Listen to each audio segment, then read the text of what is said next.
Hello everyone, welcome back. This is my third project for Kitaholic kits for the month of November.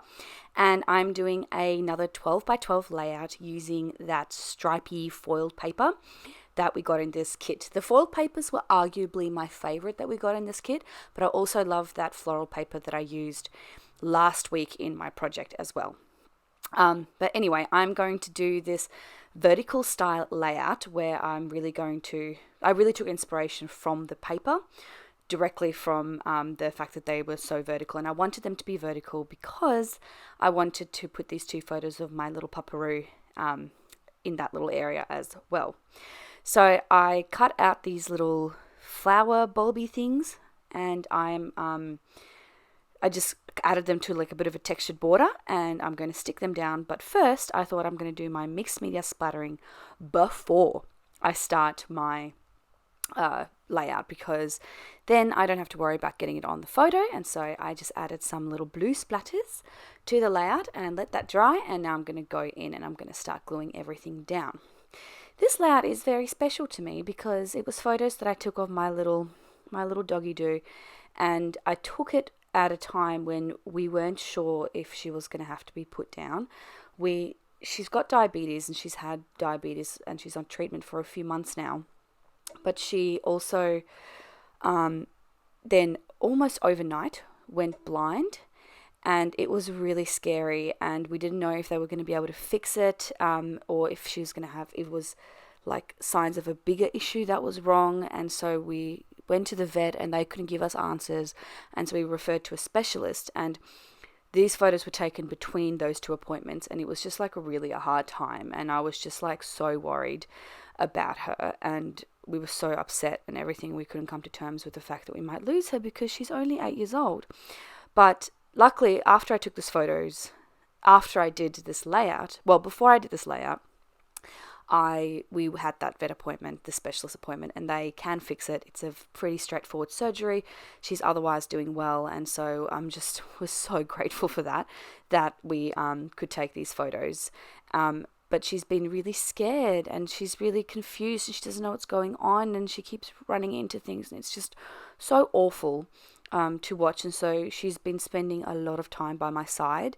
I'm often in bed now these days because I'm in pain from my pregnancy, and she's just often by my side and just staying with me. And like when I leave the room, I take her with me and I talk her through everything, and it's just been really hard, and she's confused, and I wish I could explain to her what's wrong, but I can't. Which sucks, but it's okay. She's going to be fixed. She's actually going to be fixed. She's going in for the surgery in a few days time, sorry.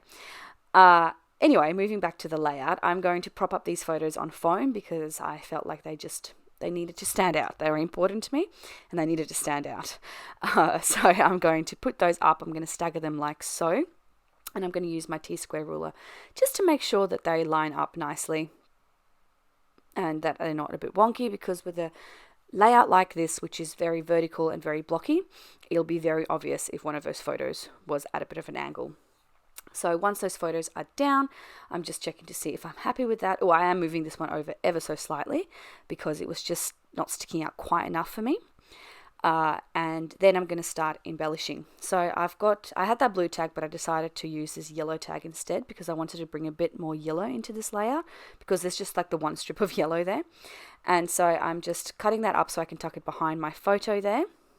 And then I'm going to go and add to the top and to the bottom, I'm going to add some flower clusters using that little die cut book, those sheets that you punch the die cuts out of. These little sentiments they were about traveling, so they didn't really work very well, but I am tucking them in behind so you don't see the writing, but you just see the little pop of yellow there, like I have done. So the bottom cluster is going to be a little bit bigger. I'm keeping the top cluster a bit on the smaller side because that is where my title is going to go, as well as, just my title is going to go there. I really liked these little leaves that came in these die cut sheets.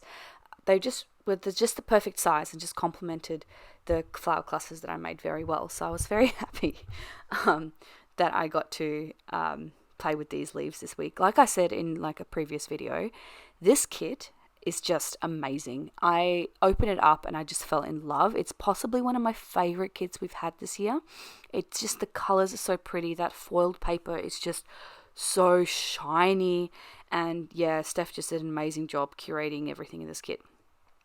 So now I'm going to move on to my title, and the title is going to be So Grateful for You. I'm using these tiny little gold puffies that I got. I'm pretty sure I got that from the Kitaholic Kids store a while ago. And then I'm going to stick that grateful, which is a sentiment from the puffy sticker sheet that we got in the kit. And so is that so. And then I'm going to place that there. I'm going to add one final cluster to create that visual triangle. That cluster I'm going to cut down so it looks like it is tucked behind that opposite blue strippy paper. And then my journaling is actually going to go directly underneath that cluster there, because I thought it would look a bit busy if I put it on the opposite side next to that smaller photo of Alfie. So I'm adding a few more little sprigs here just to build up that cluster. I'm not going too crazy with it, but I do like how that looks. Adding some twine into my tag, and this is one thing that's great about community projects. That little swirly thing that I did with the twine, I saw that for the first time ever. Someone doing that during Scraptember last month, and I really love that. So I'm really happy that I was watching those videos, because I thought that looks really cute. Now, anyway, I added my journaling, and then I'm going to just, that stark white border was bothering me. So I'm just going to do just a bit of distress inking on those edges just to tie it all in together, and add another little pop of yellow. And then I'm going to add my little stickles, which if you watched my video last week, you'll see how I went nuts with them, because I can't believe I've never owned these stickles before, and I absolutely love them. Once that is done, I'm going to call this layout done. Thank you so much for joining me, guys. I will be back next week with another video. Bye.